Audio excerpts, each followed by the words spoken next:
Hello, everyone. My name is Kevin Howard, and welcome to S&J Today's podcast, South Jersey Stories, where we get beneath the surface of the news stories and topics we're still talking about. With me is Ahmed Graveseal, a reporter of our S&J Today newspaper. He just met with Chaplain Joe Bednarski, aka Chappilan Joe, and learned about his past life as a member of the Ku Klux Klan. He shares his story of hate and love in the most recent issue of S&J Today's newspaper. The following interview was conducted at the Bethel AME Church in Millville in January 2017. Jeff Swachter, S&J Today's chief content editor, was also involved in this interview. All right, Ahmed, so my first question is just how did you find this story? The story found me. I'll have to say, the story found me. Long story short, I had a flat tire while I was at work at S&J Today. I was leaving work. I saw that I had a flat tire. It wasn't too bright, but I tried to drive to the Wawa down the street to pump up the tire, but I didn't quite make it there. I ended up at Chow's Buffet. So I was at Chow's Buffet. I decided to call AAA for assistance, of course, and I decided to eat there because I'm like, hey, if I'm going to be stuck somewhere at a restaurant, I might as well fill the belly. So in the meantime, this gentleman comes up to me. I was wearing an S&J Today jacket, so he says, "Oh, do you work at S&J Today?" And I said, "Yes, I do, sir."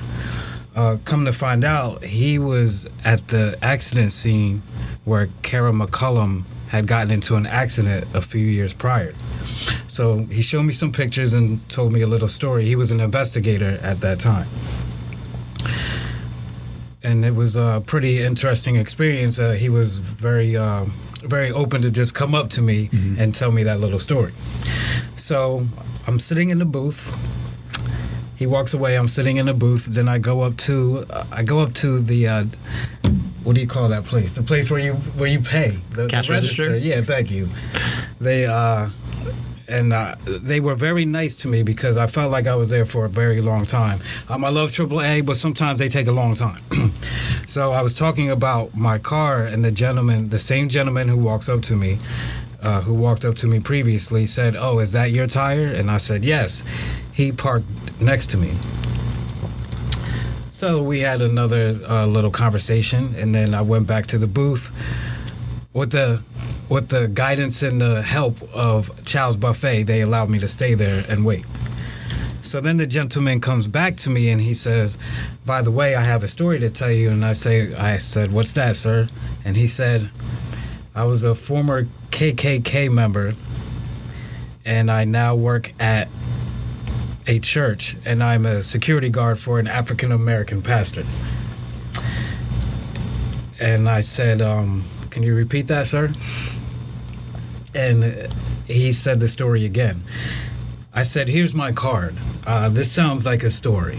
So basically gave him my card.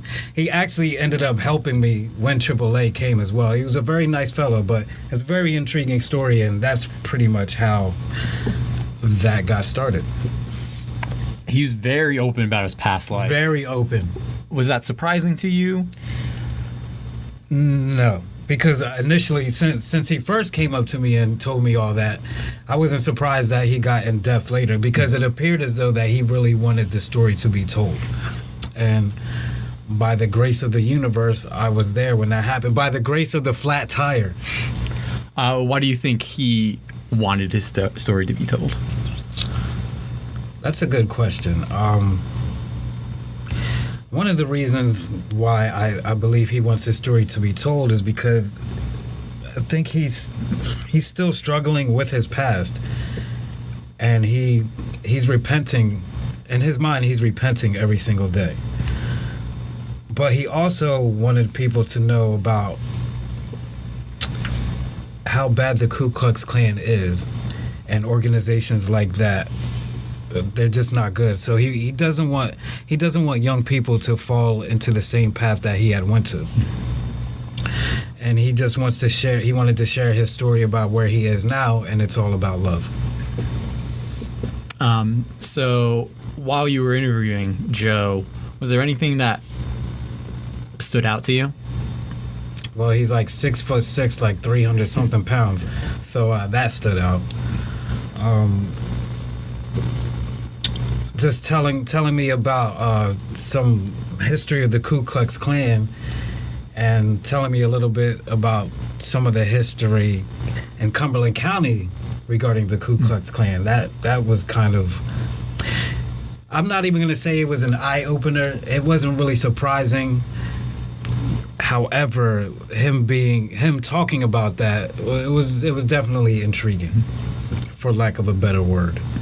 I'd like to say that this was definitely a challenging interview for me personally, because what I like to do is, when I interview a subject, I like to do research on everything that I can so I could be as truthful and have the story very meaty. So I had to do some research on the Ku Klux Klan. I had to look at some of their history, and I had to look at some of the things that they have done, which being an individual of African descent and knowing what they did to some of my ancestors, it was a little bit painful. But at the end of the day, to see this man, what he had done previously, and to see him change, like, it's not up to me to forgive him, but I can say that I love the brother, and he loves me as well. Was it emotionally draining or spiritually draining? It was. I had to put up my spiritual force field because it was draining. That, like, doing the research, listening to some of the stories that he told me as well. Yeah, it was spiritually draining, but this story needs to be told so we can all understand that we are all brothers and sisters, and that we should all love each other and help each other and unite instead of being divided.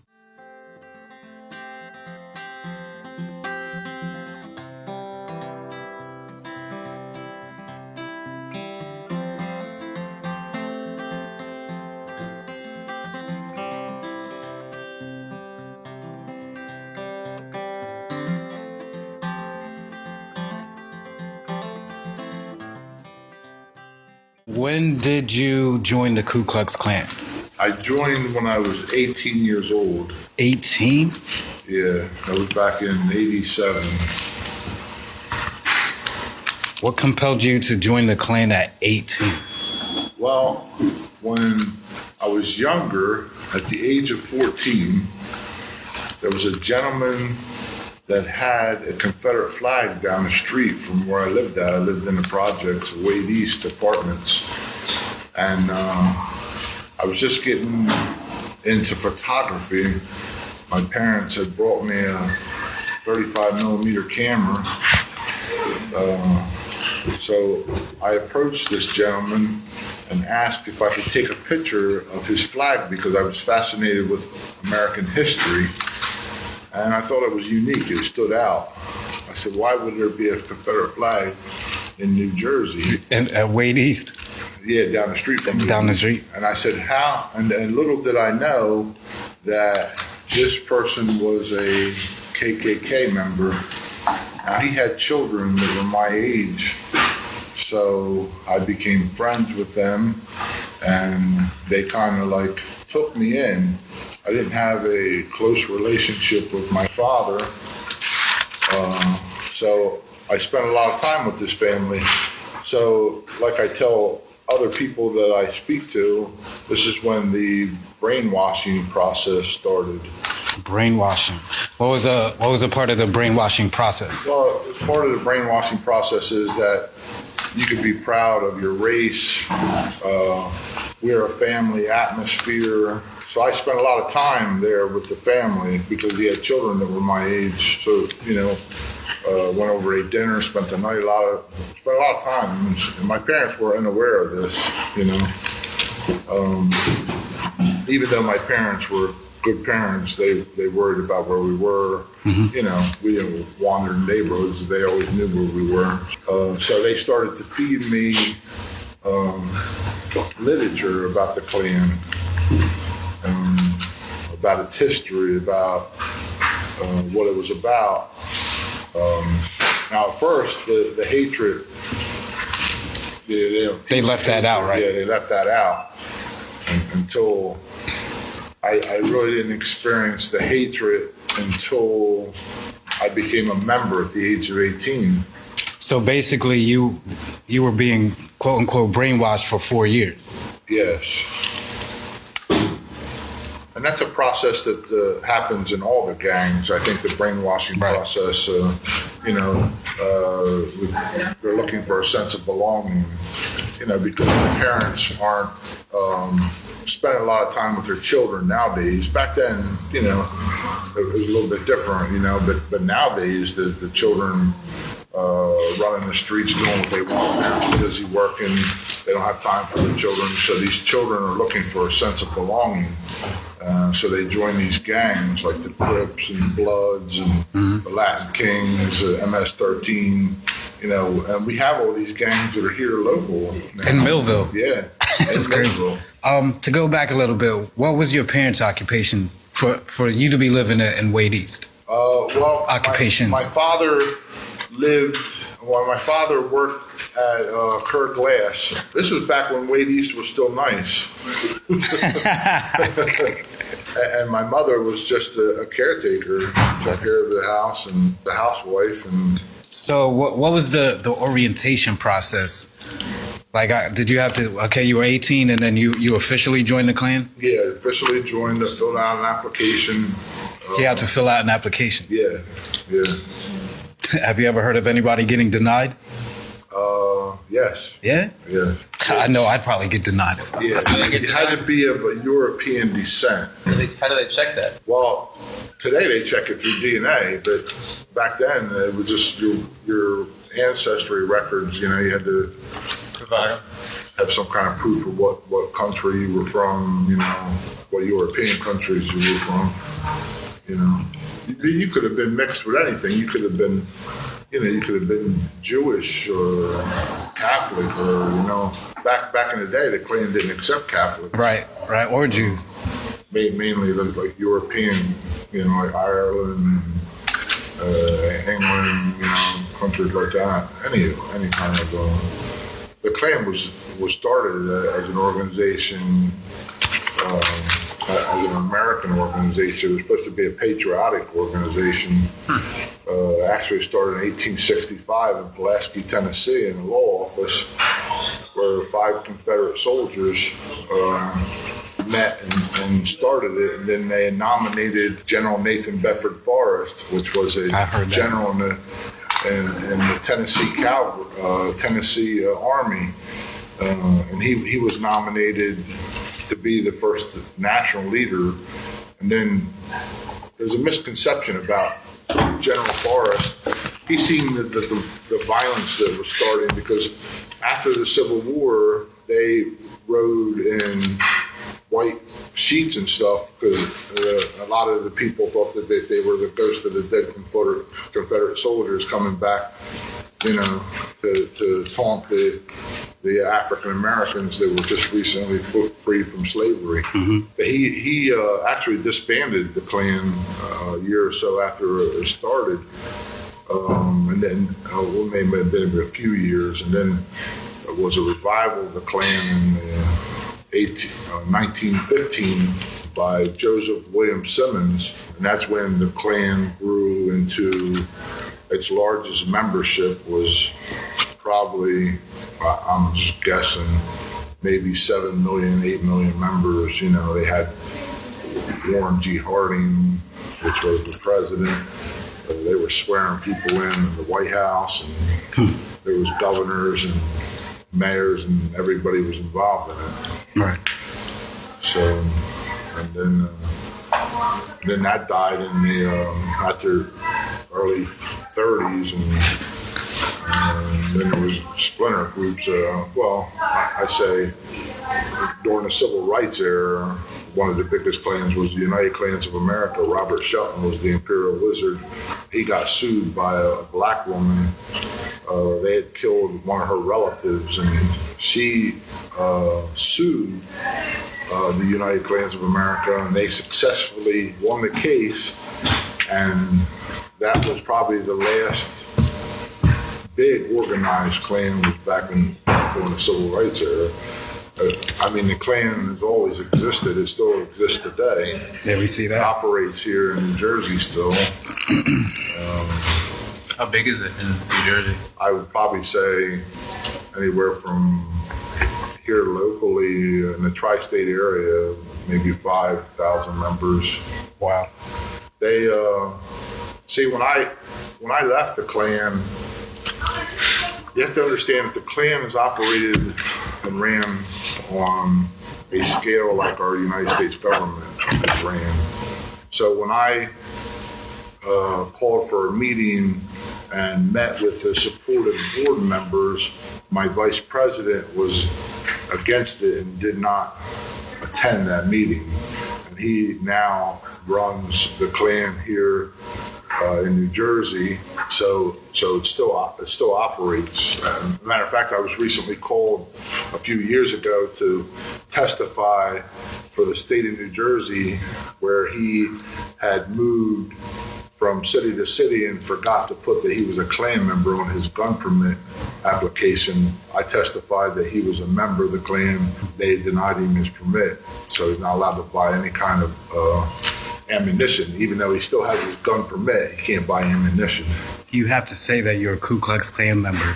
Well, whenever you apply for a gun permit or anything like that, they ask you on the application, are you a member of any organization that would have a conflict with the Constitution or the government?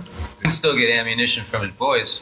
Yeah, well, he had a stockpile anyway, so he had. Just makes it a pain. He had thousands and thousands and thousands of rounds of ammunition in his house. I mean, he had a whole room that was full of guns and, you know, and. So the 5,000 members, what do they want to do? You know, what do they?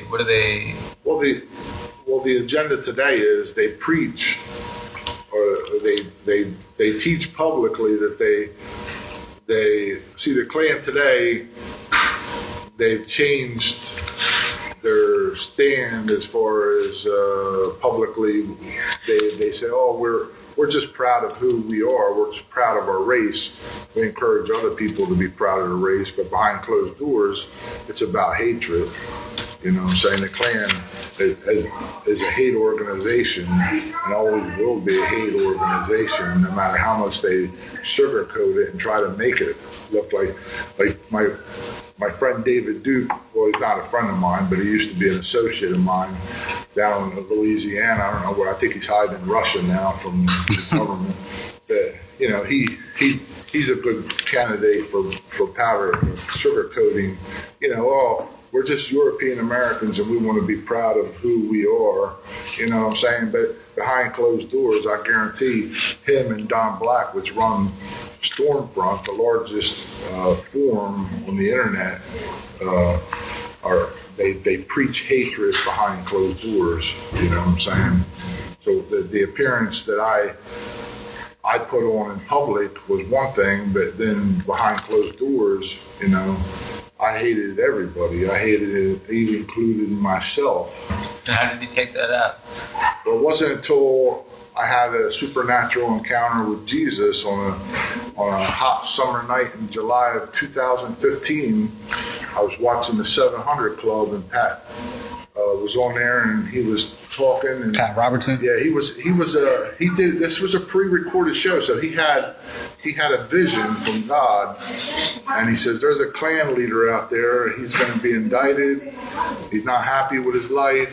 He's probably going to go to prison for the rest of his life or end up dead. So he was talking to me, you know. I was just convicted. See, I went to church. My mom made us go to church when we were kids, so I knew what the Bible said, you know what I'm saying? Mm-hmm. I knew it was wrong. You know, most of the time when you join these hate groups, it's all about a power trip, you know what I'm saying? About power, you know, about power over other people. See, when you live outside of not knowing Jesus, you have that hatred. We're all born with it. And God took that hatred, that heart that was full of hatred, and gave me a heart full of his love.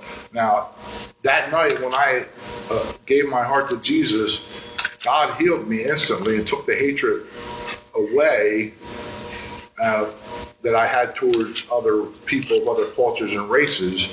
But then I had to learn how to adapt and coexist, you know what I'm saying, to deal with these people on a daily basis. And that took time. You don't go to bed one night singing Kumbaya, yeah, and wake up the next morning singing Kumbaya with everybody. You don't wake, you know what I'm saying, you don't go to bed at night and do that. It's a process, so you have to learn, you know what I'm saying? Right.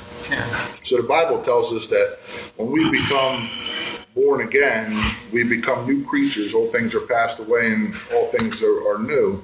So I started a new journey. So I had to reprogram my mind by reading the Word of God. You know what I'm saying? Now I am who I am today. If you would have knew me back then, I would have shot you and your kids and your wife and thought nothing of it and slept a good night's sleep. That's just kind of person I was. I was a very nasty person. Now I'm a very loving and gentle person.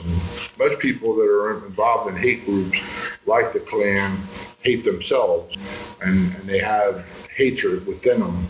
Now I grew up in the projects, so what fueled that anger and that hatred was there was two boys that I grew up with, and we would fight every day when we get off the bus. And that fueled my anger. I was just telling the pastor. They were African Americans? Yes.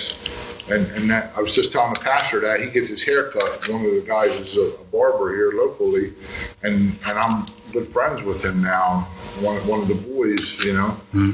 So that fueled the anger, you know what I'm saying, towards the African American race, plus what the Klan embedded into my brain for 4 years before. What did they say about African Americans? Well, that they were less than human. They were, you know what I'm saying, they were no good. They weren't of God. You know, not nonsense. If you actually sit down and think about it, you know what I'm saying? Yeah. You know, but they actually get people to believe. They hated black people. They think that they should have still been in slavery. I was just listening to the chat the other day on the internet, and they really hate the fact that I go to an African American church and I'm a bodyguard and security for a black man, you know what I'm saying? It burns them up. They can't comprehend it. They got so much hatred, you know what I'm saying? They don't see that we all bleed the same color blood, you know, that we're all members of the human race, you know what I'm saying? Mm, exactly. Not recently, they haven't threatened me, you know. Yeah, I was going to ask you, were you fearful of any repercussions that may occur from anyone, any former fellow Klans member? Well, there was a bomb threat. One night I'm at home and my wife was in church. We lived in Millville and our church was in Vineland, and they called and they said, there's a bomb on your car. We rigged your car up. So I called my wife. I said, don't get nowhere near the car. Call the police and stay away from the car. Kind of find out there was a pipe bomb underneath the car. So yeah. So. When was that? See, I started going probably somewhere, I don't know, maybe 2000. So we got married in September 2008, so it would have been around maybe somewhere around 2009, maybe 2010, probably 9, because I had surgery in 2010. Yeah, and they make threats, you know what I'm saying? Like the person that was my bodyguard was also a member of a local motorcycle gang that I belonged to, and he was Robert Woodward. He's dead now. He died. But I met him in a parking lot, and my wife was with me, and he always carried a knife and a gun with him. So we were going to fight. We were going to fight right there in the parking lot. Then my wife started praying, and I said, Lord, you got to take care of this matter. So God diffused it. I went up to him. I said, look, I said, you can think what you want to think, you know, you can do what you want to do. I said, but I'm not going to fight you. I said, the Lord fights my battles. I said, I do all my fighting on my knees in prayer. Like something humbled him, you know, something came over him. I don't know if it was a fear that came over him or what, but whatever happened, I never seen him back down from fighting. You know what I'm saying? Right. And he was a big guy like me, and he was a captain in the motorcycle gang, the Outlaws. So that was pretty neat.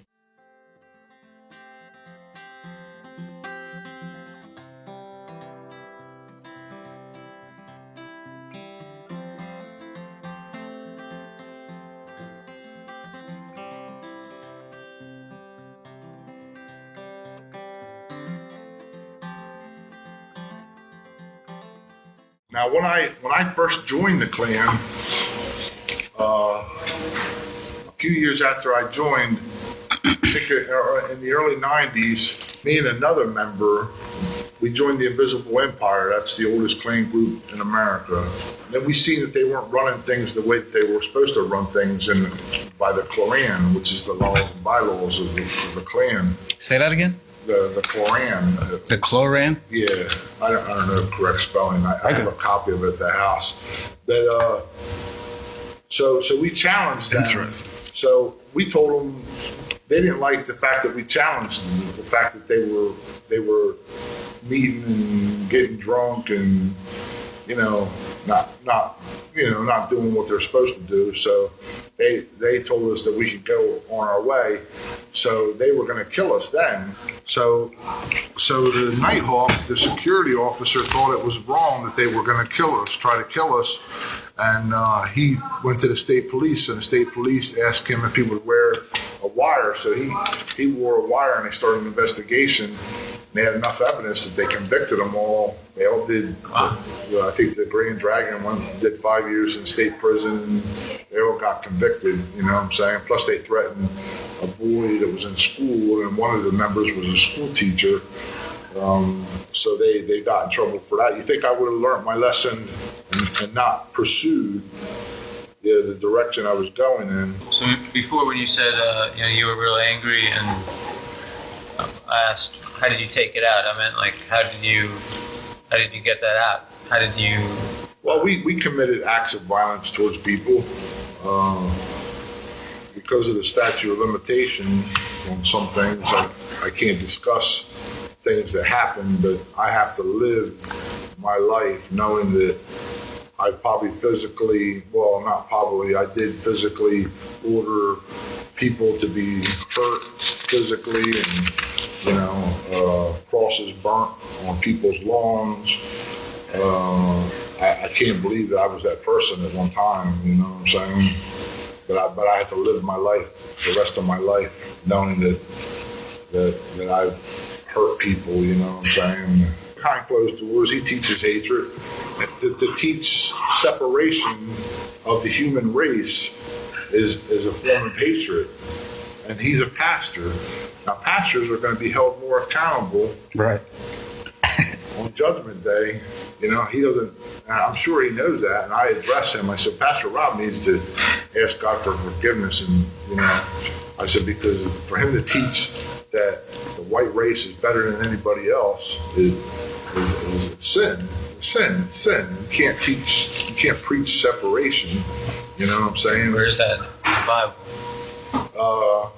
Well, the Bible in John, it tells 1 John, first, second, and third chapters. It tells us how we're to love our neighbors. Right, that's what I'm saying. How we're to love,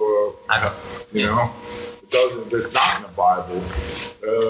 He's talking. They're probably basing it on the Tower of Babel, where God, where they spoke different languages, and then God spread the Israelites all over because they wanted to be like the other people. You know what I'm saying? That's probably where they're getting the segregation and all that. You know what I'm saying?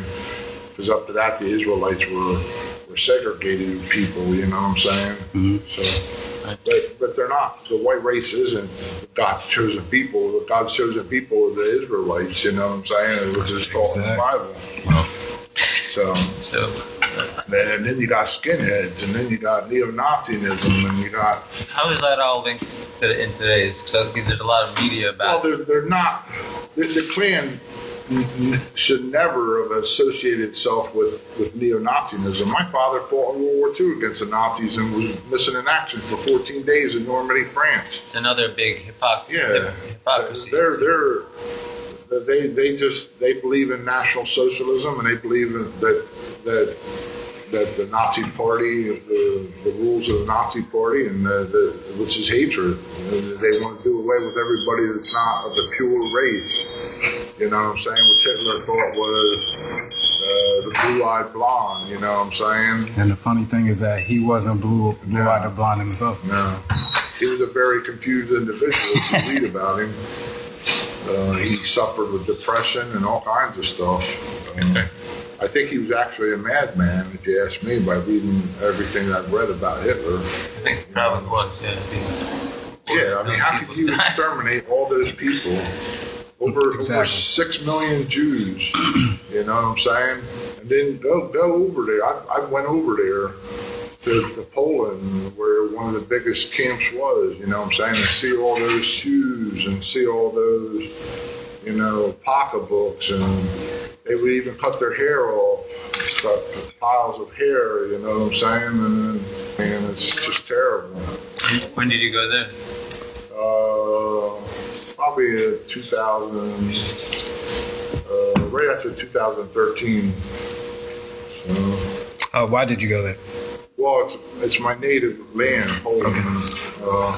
But I wanted to go to that concentration camp. Looks like it had a profound effect on you. Yeah.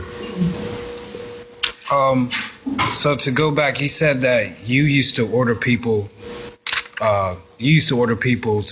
To hurt people and burn crosses. So, what was your role as a member of the Ku Klux Klan? Well, for years I was a state leader, which is a Grand Dragon. It's funny how the Lord works. I got saved in July of 2005. Backslid in 2006. Backsliding, like I turned my back on God. I was still a member of the Klan. I didn't shut the Klan down until March 27th of 2007. So, in the process, I was a state leader, a Grand Dragon. In September of 2006, the national leader seat opened up because the Imperial Wizard passed away. And I was encouraged to run for office, and I ran for office and won. You won. Yeah, so what the devil intended for bad, God used for good, because with that power, it gave me power to shut down all operations in the 18 states that we were operating in, and the 20,000 members that we had. I would say 25% of the membership left with me when I resigned my position. Really? So yes. you were able to use your power to almost decimate. Yes. The Klan has never operated in Cumberland County on a level, or even here in South Jersey. You don't even hear them doing leaflet. They take the plastic bags and put the literature in it, they put a rock in it to weigh it down and throw it on people's lawns like the morning paper, but they don't have any courage to come out. Yeah. You know what I'm saying? In Cumberland County, you said? Yeah, or New Jersey, period. I haven't heard of them of a rally. You know, we were in a process before I resigned my position. We were in a process of having a big rally in Hamilton, New Jersey. We were actually having the debates back and forth before. We were going to the public meetings, and they were telling us we needed this, and we were telling them we didn't need that, and we didn't need the insurance, and we didn't, they said we had to get a $2 million policy for insurance, and it was unconstitutional. We challenged them, told us we'll go to court if you want to go to court. That they seen that was wrong, and we were going to win, so that we called off that rally. We were heading to Hazleton, Pennsylvania, where there was a big issue going on with the mayor there. We were going to go there. So, and representing Cumberland County? Representing the Klan on a national level.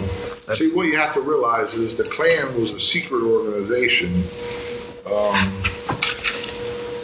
Without saying too much, there were high officials in Cumberland County that were members of the Klan.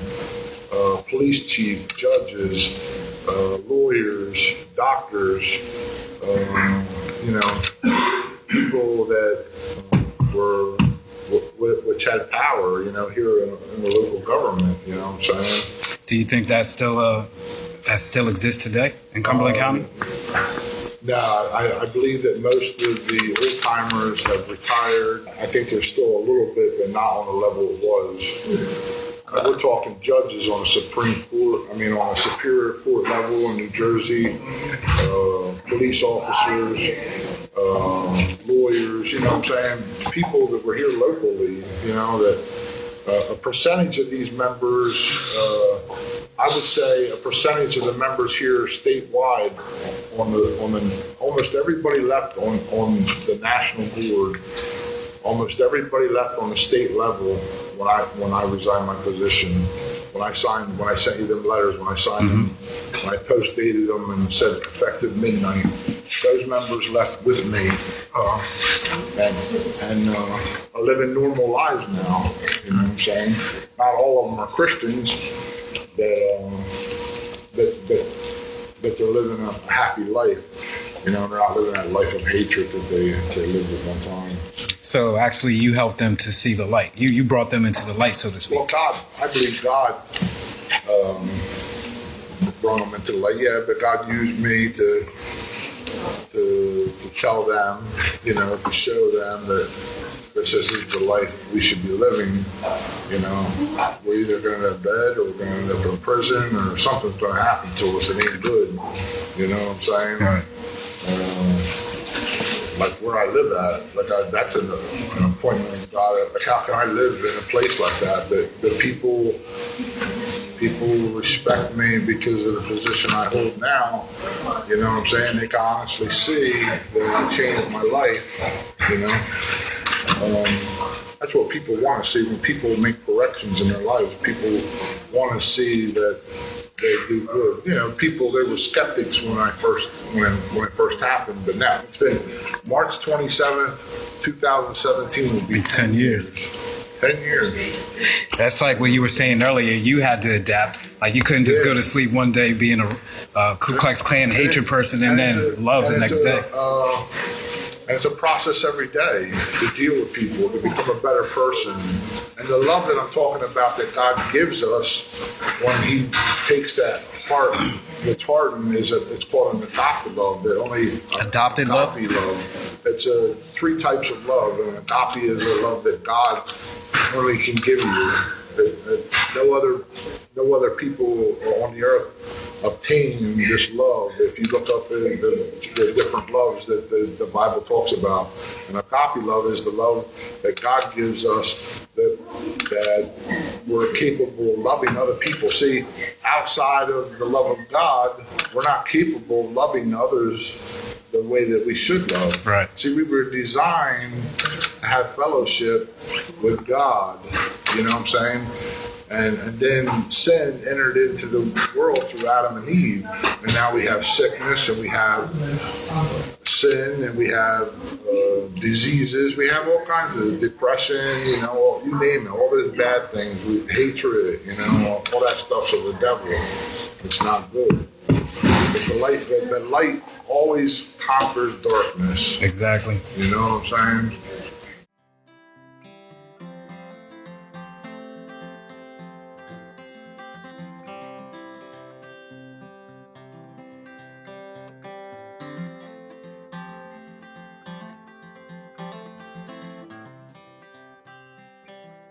I wanted to go back to one thing that's what African Americans were fearful of when you were talking about like the Klan.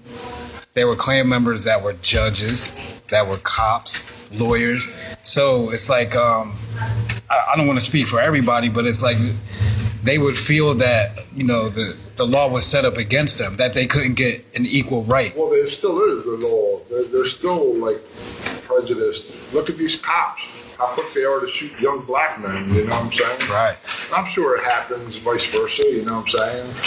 But, you know what I'm saying, they're always made, I feel that the African-American race is made to feel that they're still third-class citizens, that they're not equal to, but see, the Bible says that we're all created in the image of God. All of us. Even the slave owners and all that, the people, how could you How can you say that? How can our founding fathers feel that they're more important than the African American people? And when the Bible tells us that we're all created in the image of God.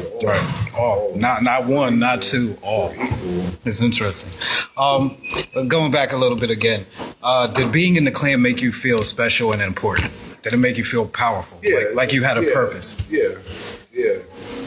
Like I told you, it's about a power trip. Mm-hmm. You know what I'm saying? Having that authority, to make orders and for things to happen. When in fact, it's all stupid because the Bible teaches that whoever is first will be last in the kingdom of God.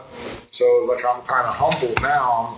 I consider myself last because I want to be first. You know what I'm saying? I live a very humble lifestyle now. I don't, you know what I'm saying? I have enough to live comfortably, you know what I'm saying? I've had riches and I've been poor. I've seen both things, you know. Once again, did you enjoy being in the Klan?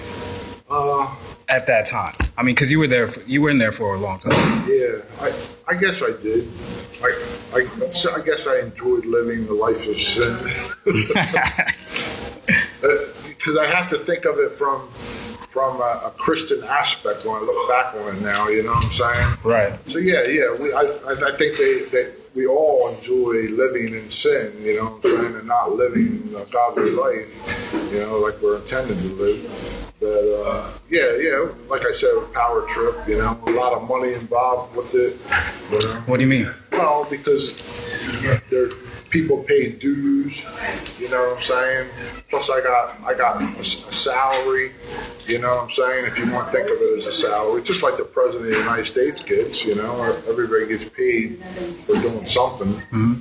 So I lived a pretty good lifestyle. What was your salary? Well, I wouldn't call it a salary, but I drove around in a Bentley and had a $650,000 home out in Pittsburgh Township. How much? $650,000 home in Pittsburgh Township.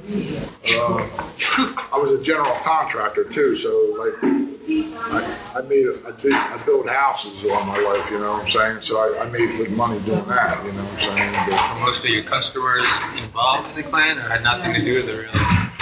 No. A lot of people didn't even know that we were in the Klan. Like, I would make public appearances once a year or something. You know, we would have a signing of a prayer petition in front of the post office or something like that, or, you know what I'm saying, something small. So you got to realize only the top-ranking officials were publicly known.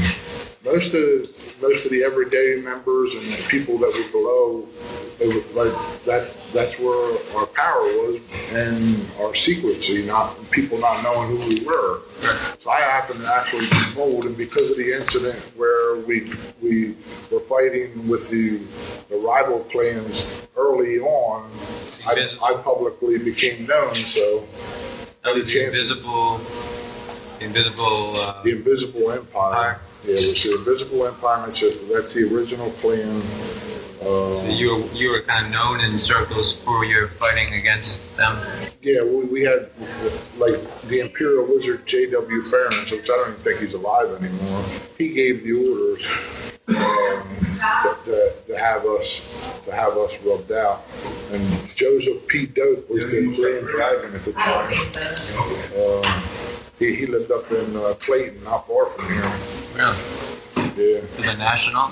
That was a state office. That's state. J.W. Farron's lived in Connecticut, and he moved down to North Carolina where he retired, which I found out from the Southern Poverty Law Center that he was shooting his mouth off somewhere, and they sued him, and now they own the incorporation papers for the Invisible Empire. That's fun. Why were Klan members fighting other Klan members? I mean, it makes sense. If it's a hate group, they're going to hate other people. There's always interfighting in every kind of organization, True. You know what I'm saying? Or look at our United States government, Democrats, Republicans. You know what I'm saying? Right. Okay. So there's always one thinks they're better than somebody else. You know what I'm saying? Right. Now there's probably a handful of splinter groups in America, you know, that are probably don't amount to anything. I don't think they have any big membership, you know what I'm saying? Probably the last threats I received was a few years ago from the Northern and Southern Knights. They're out west somewhere. Actually, my vice president that remained in the Klan is now working with them. Just to go show you how much I think about him, I forgot what his name is. Is that tattoo on your hand? Yeah, that's a KKK. For some reason, it reminds me of like a royal arch, almost. I got tattoos on my body. Are you ever going to get rid of them? Or are you going to keep them as a I reminder? use them as educational purposes. Say, oh, you weren't in the... Let me show you. Let me show you something. And then those few documents that I sent you, I saved those for educational purposes, and then I burned the rest of the stuff. My robe was burnt. Most of all the documentation, applications were burnt. That you burned them, or they just burned in a fire or something? No, we burned. Okay. Burn them in the fireplace. It's kind of like a cleansing. Yeah. Now, I read that you attempted a couple of rallies and to have a couple Klan rallies in Millville. I remember like being in college at 93. I don't know if you were part of that one.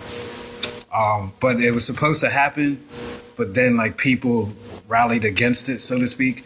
Were you a part of that? It was supposed. Well, there was one here that was supposed to take place, and then they issued a warrant for my arrest because they said I didn't show up for court, which I did show up for court. They just wanted to keep me from having a rally. What do you recall? What year that was? Sometime in the early '90s. Okay. And then we had the rally where it was behind City Hall, and it was a rainy, muddy day, and they were throwing mud at us. Well, see, I said, I ain't wearing my robe. I said, you guys wear your robes if you want. I ain't wearing my robe. They ain't throwing no mud at me. So I dressed in BDUs.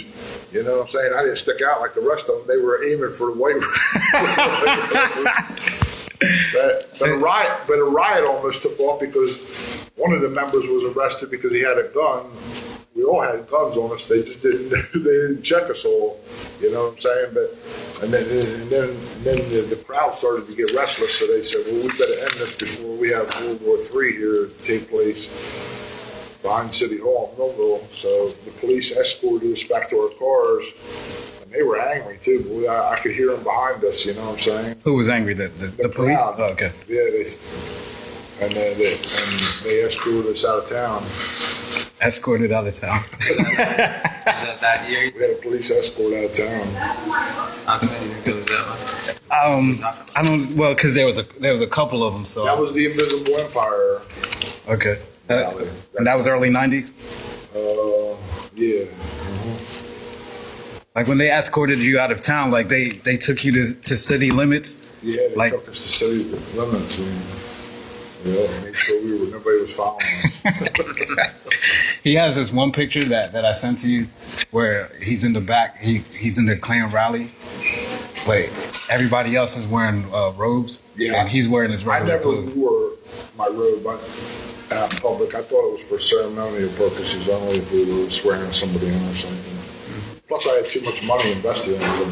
It was a satin robe, a gold satin robe with purple, it was a beautiful robe.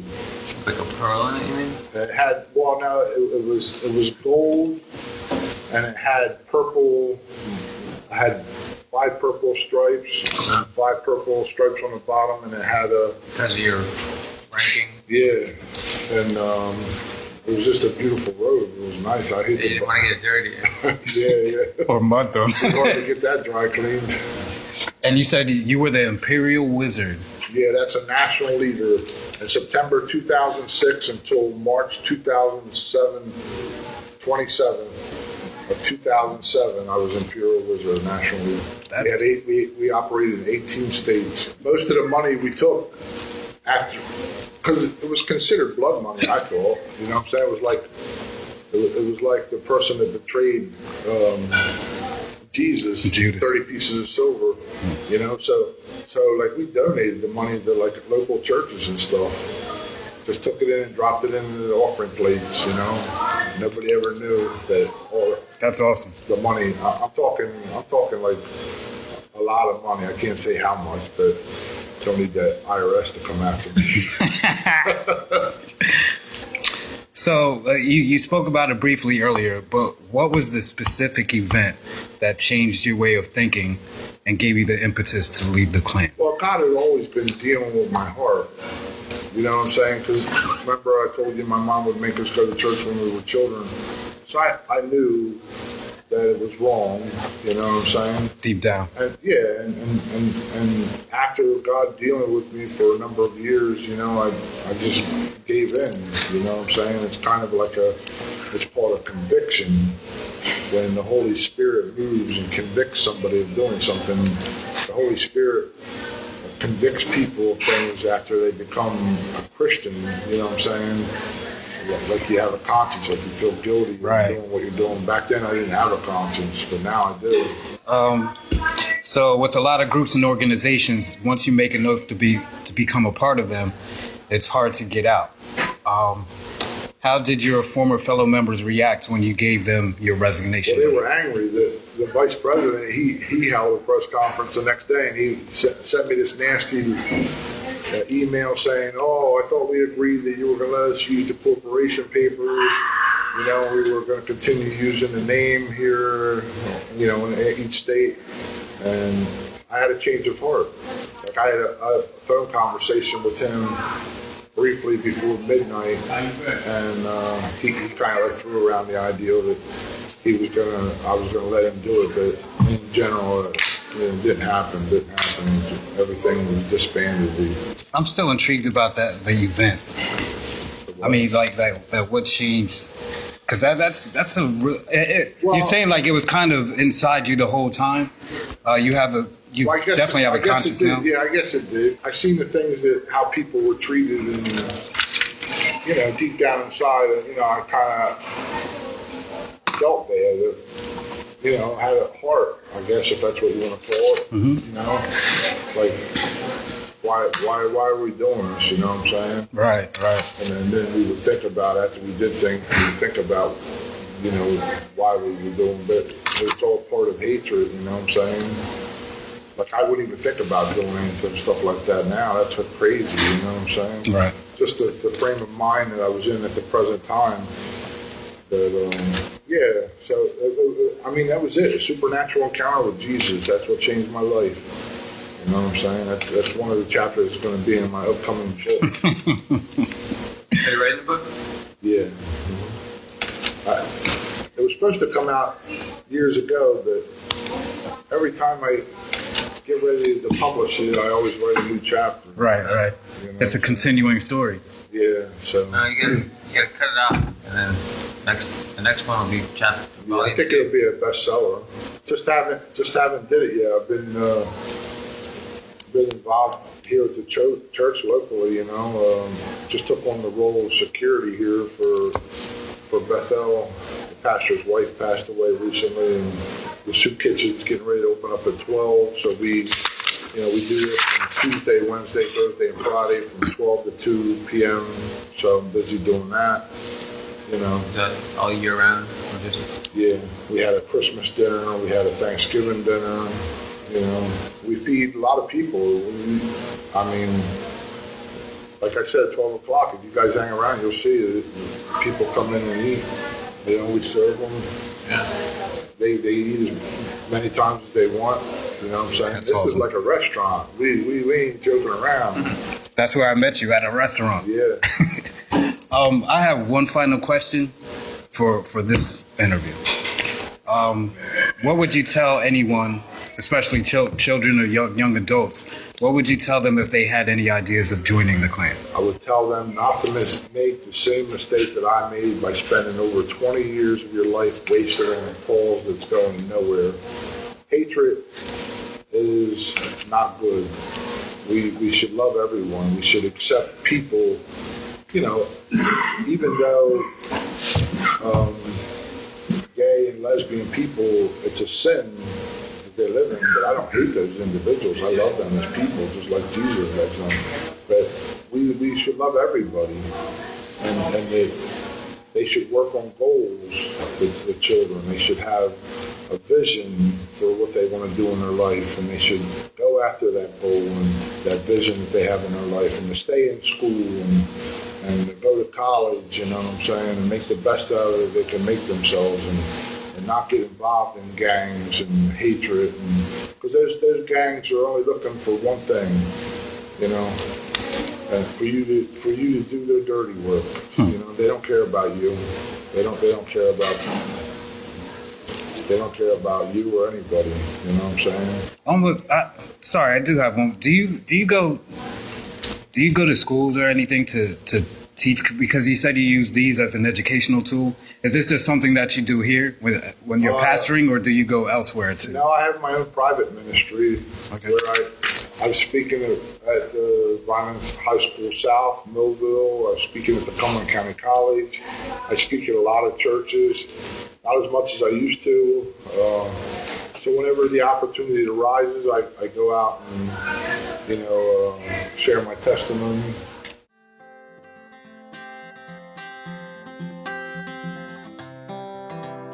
Thanks everyone for listening to SNJ Today's podcast, South Jersey Stories. Find more local news at snjtoday.com or follow us on Facebook, Twitter, and Instagram.